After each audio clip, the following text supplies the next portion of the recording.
कोडगी मार्गावर महाराष्ट्र राज्य रस्ते विकास महामंडळाकडून सुरू असलेल्या रस्ता काँक्रिटीकरणास परवानगी दिली नसल्याचे सांगत महापालिकेने काल मंगळवारी तात्पुरती स्थगिती दिली आहे. महापौर विनायक कोंडियाल यांच्या उपस्थितीत बैठकीत हा निर्णय घेण्यात आलाय. महापालिकेचे गटनेते नरेंद्र काळे यांनी याबाबत अधिक माहिती दिली आहे. दरम्यान याविषयी संबंधित कामाचे मक्तेदाराला विचारणा केली असता याविषयी आम्हाला काहीच कल्पना नाही. महापालिकेतील बैठकीत मक्तेदारापैकी कोणीही उपस्थित नव्हतं, त्यामुळे याविषयी आम्हाला काही कल्पना नाही अशी त्यांचं म्हणणं आहे. महापालिका हद्दीत महिला हॉस्पिटल पासून सुरू होणाऱ्या 5 किलोमीटरच्या रस्त्याच्या कामासाठी MSRDC ने महापालिकेची परवानगी घेतली नाहीये.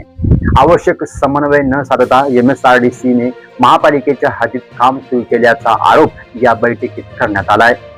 पालिकेत सूचना व पत्रे देऊनही संबंधित मक्तेदाराने काम सुरूच ठेवल्याचे बैठकीत सांगण्यात आले. त्यामुळे मूलभूत सुविधा पूर्ण होईपर्यंत या कामाला तात्पुरती स्थगिती देण्याचा निर्णय महापालिका आयुक्त, महापौर आणि सदस्यांच्या बैठकीत घेण्यात आलाय.